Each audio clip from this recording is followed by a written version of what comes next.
যারা আমাকে নিয়ে এই ধরনের সম্মানহানি কাজ করেছেন আমি অবশ্যই তাদেরকে আইন দিয়ে আমি তাদেরকে শাস্তি দিব। আমি নাকি ছাত্র আন্দোলনের বিপক্ষে আছি। Okay fine. আপনারা বলেছেন, আমি একটি কথা বলেছিলাম সুখে থাকতে ভূতে কিলায়, এই কথাকে কেন্দ্র করে আপনারা নানান ধরনের ভাবে বলেছেন আমি ছাত্র আন্দোলনের বিপক্ষে। আজকে আমি প্রমাণ করে দিব আমি কি ছাত্র আন্দোলনের বিপক্ষে ছিলাম নাকি পক্ষে ছিলাম।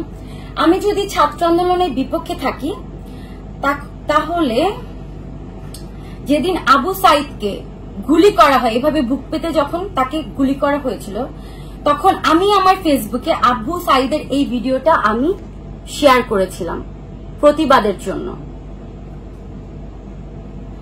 ওকে, এটা ছিল 16 জুলাই।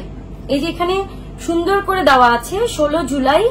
এই যে 16 জুলাই আমি এই ভিডিওটা, এই যে এখানে দেওয়া আছে 16 জুলাই আমি এই ভিডিওটা আমার ফেসবুকে আমি পোস্ট করেছিলাম। Okay fine. আমি যদি ছাত্র আন্দোলনের বিপক্ষে থাকতাম তাহলে আমি কেন এই ভিডিও পোস্ট করেছি?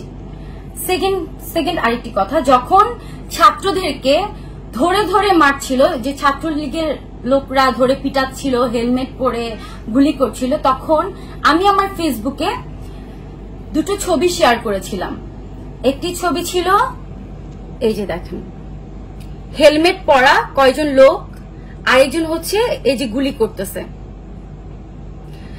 সেটা আমি আমার ফেসবুকে শেয়ার করেছি।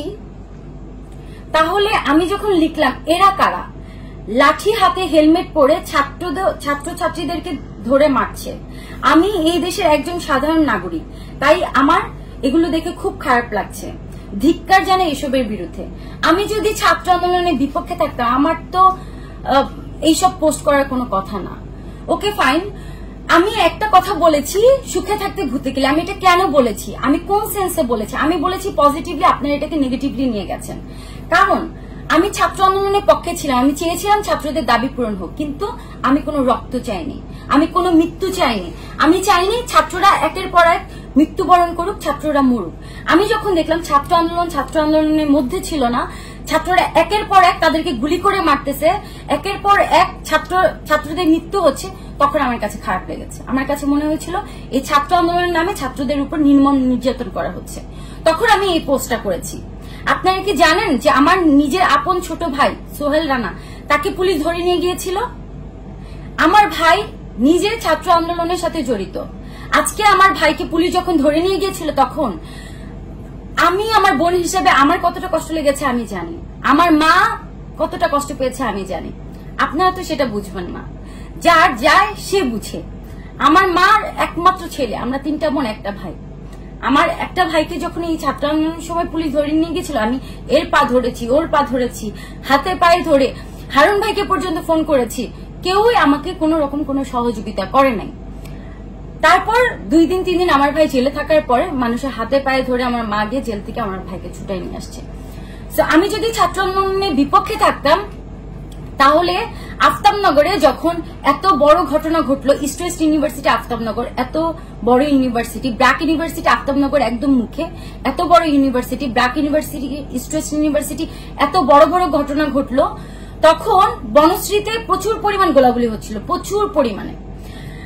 বনশ্রীতে যখন ফায়ার করা হচ্ছিল, বনশ্রী থেকে আমাদের একটা সাঁকো আছে আফতাবনগর ঢুকার, তখন বনশ্রী থেকে আফতাবনগর ঢুকছিল, অনেক ছাত্ররা দৌড়ে পালাচ্ছিল।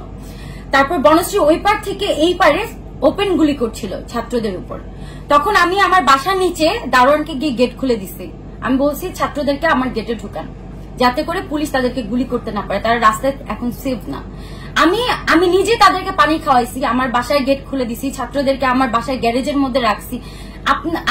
আপনারা কি মনে করেন সোশ্যাল মিডিয়ায় সবকিছু প্রকাশ করলে আপনারা জানবেন, আর সোশ্যাল মিডিয়ায় প্রকাশ না করলে আমি কিছুই করি নাই?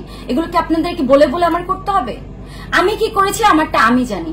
আজকে যারা আমার বিপক্ষে আছেন এই সামান্য একটা পোস্টের জন্য আমাকে নিয়ে এই বাজে বাজে কন্টেন্ট বানাচ্ছেন, যে বাজে বাজে জিনিস শেয়ার করছেন, আমার সম্মানহানি করছেন, আমি তাদেরকে অবশ্যই শাস্তি দিব।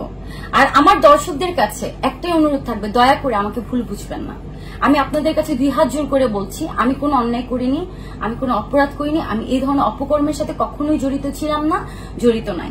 আমি সম্পূর্ণভাবে আমি একজন সাধারণ একজন মানুষের মতো করে আমি জীবনযাপন করি।